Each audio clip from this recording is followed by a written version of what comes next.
that, and then I forgot what I did. I pretty much just started doing everything on my own from that point. Like, so I say like 10th grade is when I really started kicking into gear, like recording people, and I did it all for free. Until I graduated. So you said your grandma told you to get into like blogging and things like that. What was the exact conversation? Like when you to like surprise you, like grandma for real? Like you want me to really do this? Because my grandma, like, I feel like when like I'm being that I'm a grandson, I feel like it skips a generation. It passed my mom, but like it came back to us. Yeah. Like, so my grandma, she's arts.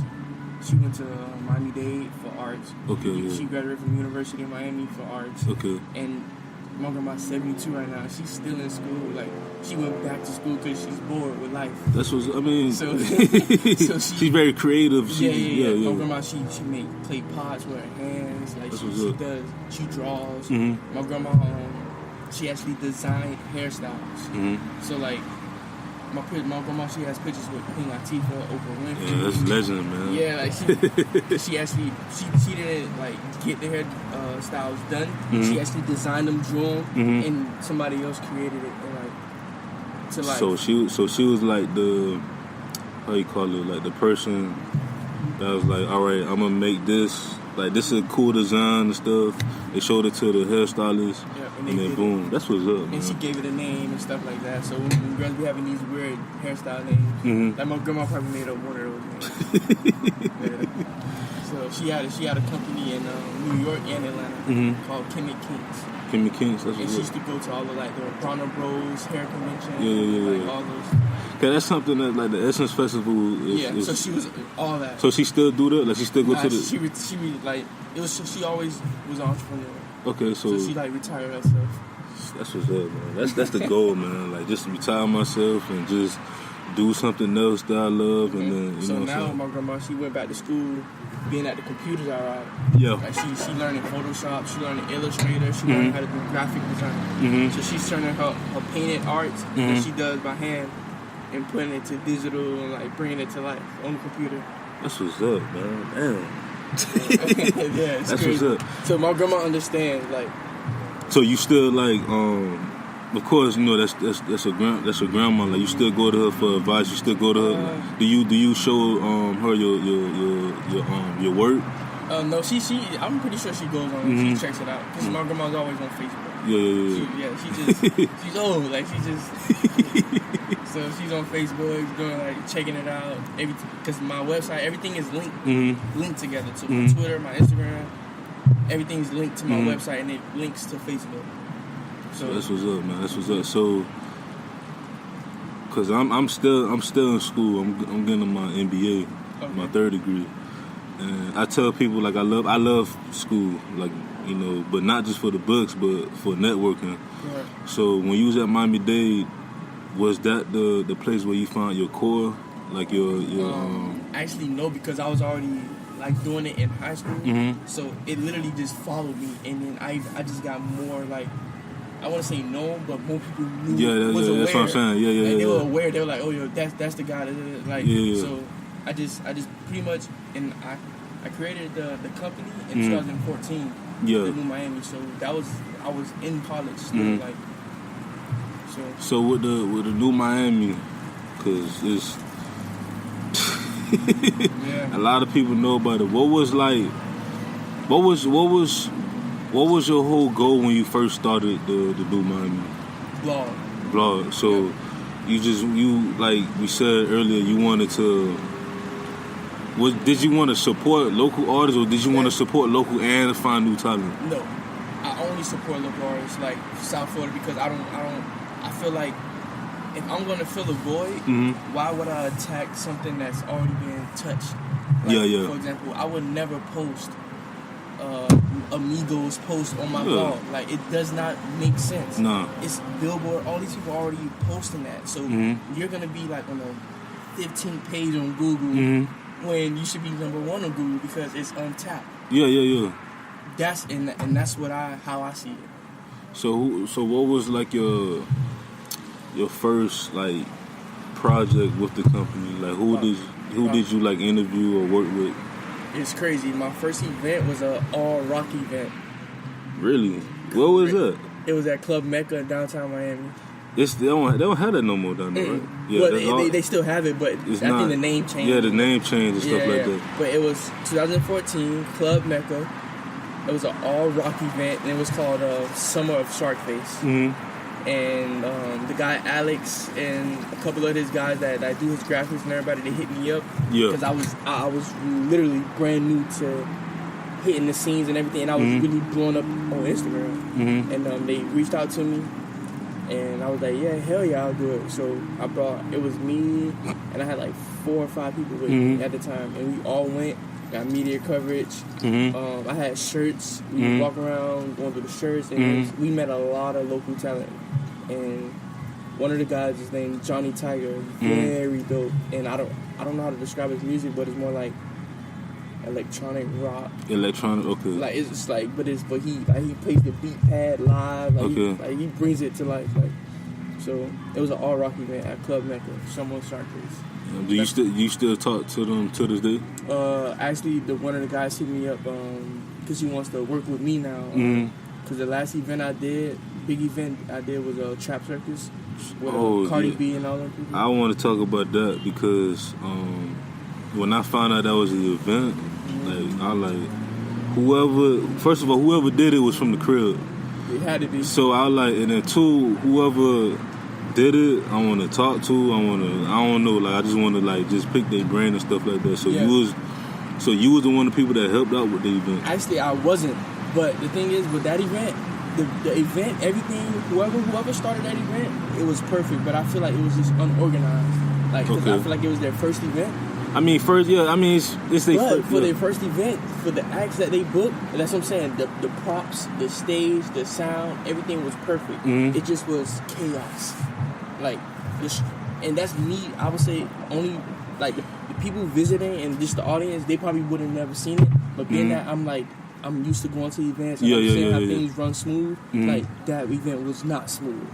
I mean, that's true because I know most events, first events, some fail, some may succeed, but it's still you still need more organization and stuff like that.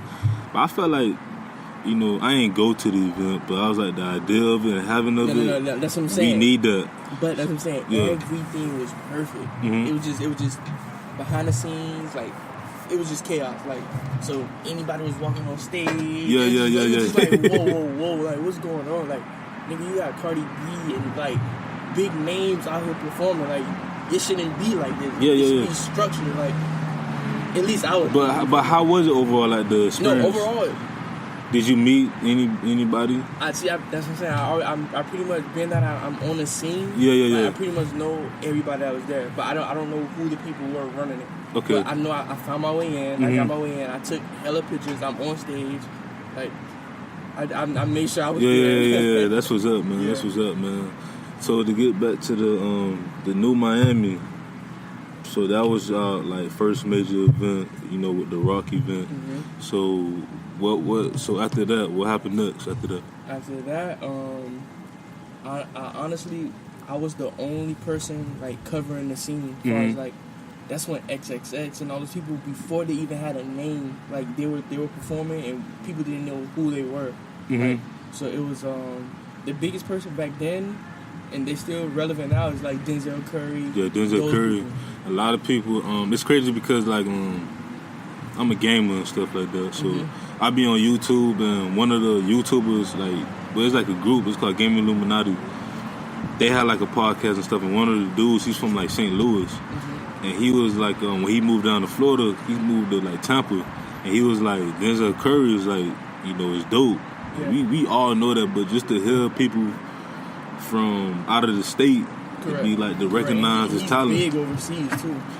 Yes, he is. Yeah, he's huge. But it was people it was very local, but nobody else was doing it. So what I did was I took it upon myself to literally find out who's throwing all these events, and before they drop the flyer, get my logo on the flyer. That way, and I'll come out and do free media coverage. But my logo just has to be on the flyer. That way, when they see the flyer, they tie the flyer with TheNuMiami. But I never threw an event myself. That's smart, bro. Yeah. That's smart, bro. I never do an event myself. I'm like, look, I'll give you guys free media coverage. Just put my logo on the flyer, and I'll help you promote it. That's smart, bro. That's like every you can't beat that. Yeah, every like interview I've done, like someone always did something that was like, I respect that. Mm-hmm. So I was, and that was my game. Yeah. So I would run it up like that, and it got to the point where like I was just doing that, going to every event. Like I said, I would only get a few pictures of the artist, but my thing was take pictures of the crowd, because those are the people coming to see these people. And if you're posting stuff about them, you need them to follow you. Like, so that's that was smart. My logic. Because like, once you aim at the fans spread the word, and people be like, the people that wasn't even at the event, they be like, I want to go to this. They start following you because you got the coverage. Correct. So when they see the NuMiami, they're like, oh, we going to this event. They see the logo now on the flyer. So I built my name up. So now people started to pay me to come out and And when I got to that point, it was like, okay, you're not gonna make money off of this. Like, it took me a long time to make money. Like, I mean, we all. I mean, all of us. Like, I remember my first mixtape I ever like actually got money from was probably like 4 years ago, 3-4 years ago, and that was like because of I was just releasing stuff, and then like the artist. He started saying that I knew a lot of artists. The artists not like known, but like, I mean, right now at this moment, like the artists that's like I worked with like hand to hand, like back like a few years ago. Some of them are like getting like a good buzz now. Sure. So I look at them like, instead of being salty, because like most people get salty, I'm like, no, this is what I want. Because you never know, once they blow up, they be like, hey, Anonymous was one of the people that, helped me along the way. And that's my thing. Like, my whole thing is, like, everything I do is to build a relationship. Yeah. Everything I do is to build a relationship and never burn a bridge. That's why I do the podcast, because I'm like, I know so many people, but I can also reach out to people that I haven't, like with you, like, we know of each other, but I always wanted to be like, I want to build this relationship with you, you know what I'm saying? Because I respect your grind, and like with the whole NuMiami movement and things like that, I'm like, one day I just want to just sit down and just conversate, and we doing it now. You know what I'm saying? So with the what's this, like 2015? Like with the, it started 2015, no 2014. 14, now 2015 we doing the same thing, but now we getting to the point where it's like I was working with this, like, coming out of high school, I was working with this artist, Ocean Drive Jeff. I know about him. I know his manager. We went to school together. He like a distant cousin. Yeah. So it's just like I actually reached out to him, but he said he's not really doing too much right now as far as music. I'm like, and let me tell you how I got into. Shout out to you, bro. Like, you, like, when he had music out, like, I was like, he's one of them artists that's like, cause you know about Lunch Money, right? Correct. Lunch Money, like, a lot of people don't even know he's from Miami. I'm like, it's a prime example of you can still work. I think Lunch Money, though, he kind of changed his lane a little bit. Yeah. To get to where he at, but ain't nothing wrong with that. Though. Yeah, he's still chilling. Yeah. He's still chilling. But so I was working with Ocean. Like, that's the person that I pretty much molded my sound with, my graphic design. Like, I got everything worked out with Jeff. I pretty much ran everything for him, except like I wasn't his manager. Yeah. So his website, his music, his releases, like, I made sure all that stuff was on point. And then he something happened and he just stopped making music. Like, he didn't even tell me. He told me, like, the manager called me and told me, he was like, hey, I don't know what's up, but he ain't making music. So I'm like, damn, I was just supposed to stop my life. I couldn't, you feel me? So I'm like, damn, I had to find something. And that's when I really started pressing the pedal on the NuMiami. That's how come I was at every event, doing, like, just like running my stuff up, because like, one stop, I gotta keep moving. Like, So, that's when my homeboy, he makes music, but he wanted to start making beats. He's pretty good at making beats. So he started making beats. He was like, bro, I wanna work with an R&B artist. So I'm like, all right. And then we started looking for artists all on Instagram. We couldn't find nobody. But Like 2 months, 3 months later, he found this one artist.